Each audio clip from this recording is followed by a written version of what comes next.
I will now return to the idea of treatment effects.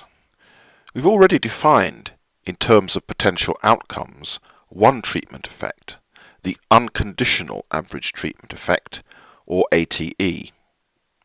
This is, as we know, nothing more than the difference between the average potential outcome in the treatment and the average potential outcome in the control group.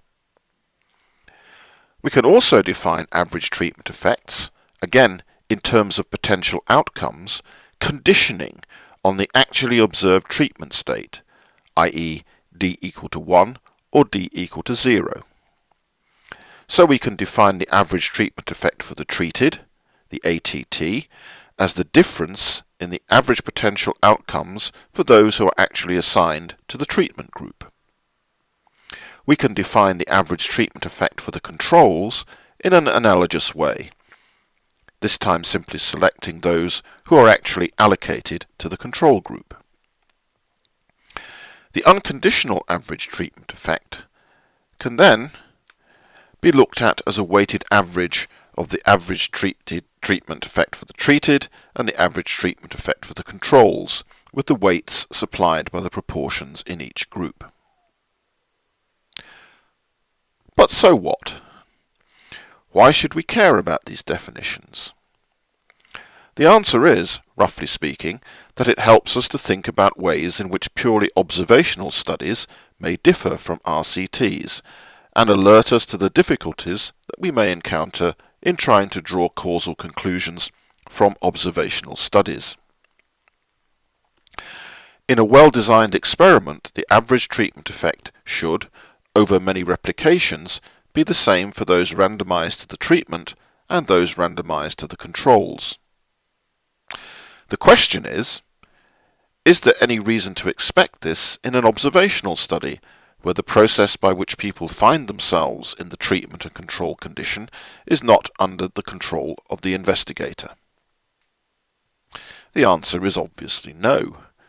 Children are selected into grammar schools, parents send their kids to religious schools, the unemployed choose to enter job training programs, and people get divorced, not at random, but for reasons, and the sort of people who do or do not do these sorts of things differ from each other in all sorts of ways, some of which will be predictive of the outcome that we're interested in.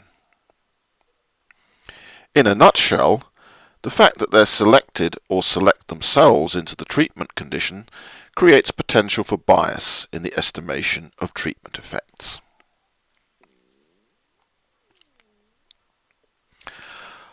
I want to go on now to consider these potential sources of bias.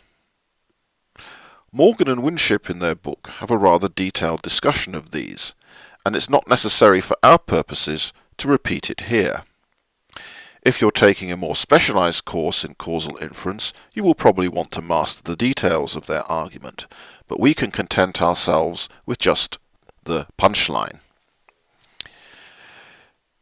It turns out that the estimated average treatment effect, the difference between the average potential outcome under the treatment regime for those who are observed in the treatment group, and the average potential outcome under the control group regime for those observed in the control group, can be decomposed into three elements. Firstly, we have the true average treatment effect. This is our target. This is the thing we want to estimate. This is the thing we want to know about. Secondly, we have a so-called baseline bias. Look at the notation for this component. It is the average potential outcome under the control group regime for those actually allocated to the treatment group minus the average potential outcome under the control group regime for those actually allocated to the control. So you could say that this represents an ex ante difference for cases in the control group condition before some of them are allocated or select themselves into the treatment condition. If the control group condition is being unemployed and the outcome is some measure of employability, we wouldn't expect those who choose to sit at home watching daytime TV would have the same outcome in the control group condition as those that de facto choose to avail themselves of a place on a job training scheme. The third component is a differential treatment effect bias. What this amounts to is a component which allows the gain from the treatment to be different depending on whether a subject is actually observed in the treatment or in the control condition. So, what should we conclude from this decomposition? Well, what the decomposition shows is that how we interpret a causal claim, especially in an observational study, depends on how reasonable it is to regard the second and third term, the baseline bias and the differential treatment bias, as equal to 0.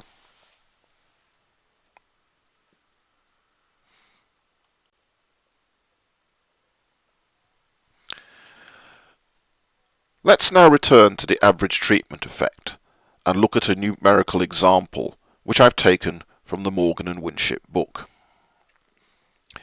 This hypothetical example compares a naive estimator of the average treatment effect with what we would have concluded if we had been able to observe the full set of potential outcomes.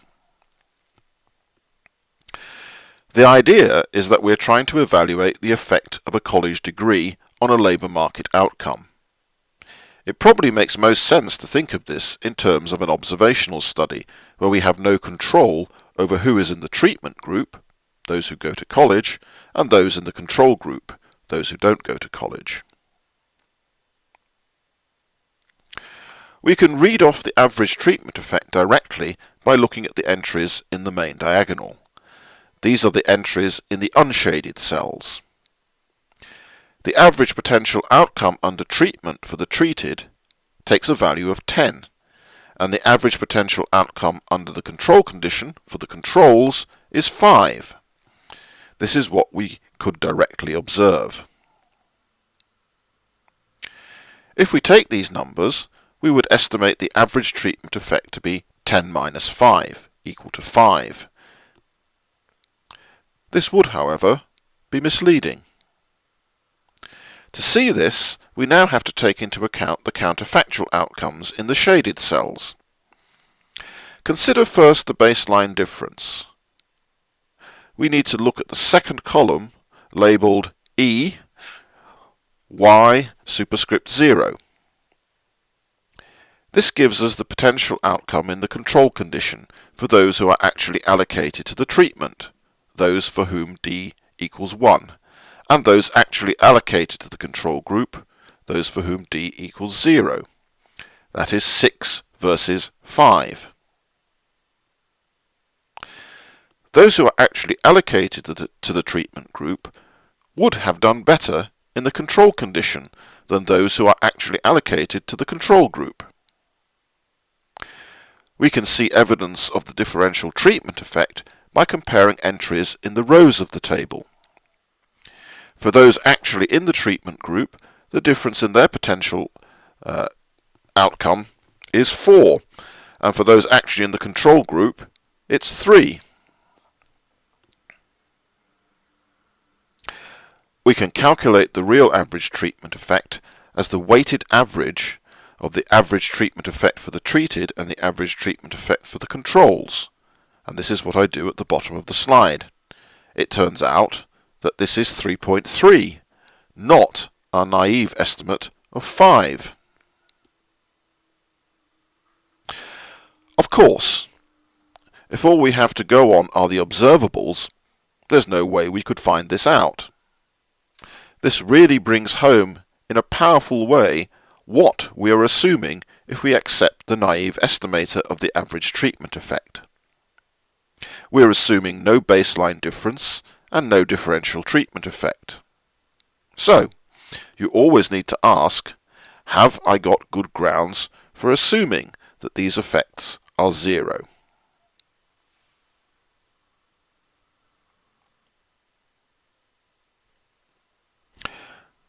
Let's move on from an abstract numerical example to something a little bit more concrete.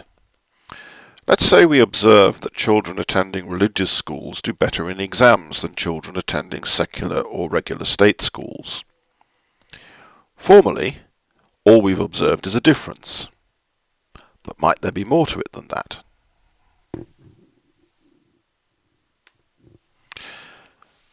The first possibility is that there is an actual causal impact of going to a religious school. Perhaps religious schools are just better at teaching kids the stuff that they need to know in order to pass exams. Another possibility is that kids that enter religious schools are different, perhaps smarter, or come from more advantaged homes right from the get-go.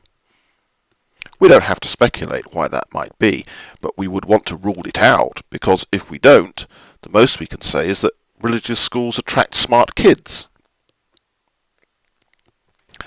A third possibility is that the kids that actually entered the religious schools flourish academically more in religious schools than would the kids whose parents actually chose a secular school for them. What we normally want to make an inference about is the first of the possibilities I've mentioned, but the existence of the second and third explanation get in the way of making a nice, clean, causal inference. The second possibility is really a problem of heterogeneous groups. The third could be the result of self-selection on the basis of an anticipated outcome, in other words, parents selecting schools that they think will suit their kids. Knowing how family life and bringing up children works doesn't make this such an outlandish suggestion. If we can assign kids to schools at random, then on average the problems caused by baseline differences and differential treatment effects are solved. But randomization in this sort of example is impossible, and this will be typical of many of the sorts of problems that sociologists actually interest themselves in. So, how might we proceed? The obvious move, if the treatment and control groups are heterogeneous, is to either match on the observables or condition on the observables, or both. There is of course no guarantee that this will work, but these are basically the only feasible solutions. The elephant in the room, of course, will be not the observables, but the unobservables, the things that we know about but don't measure, the things that we could have known about but in fact don't know about and don't measure, and the things that we could never know about.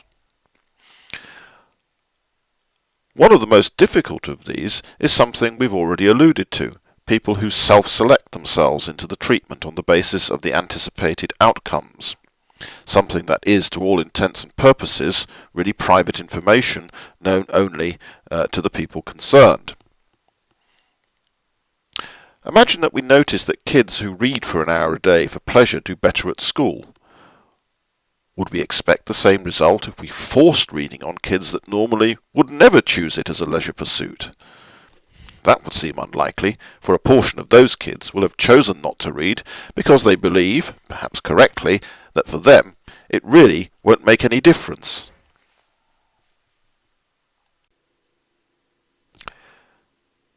So far, I've assumed that the thing we are most interested in is the average treatment effect.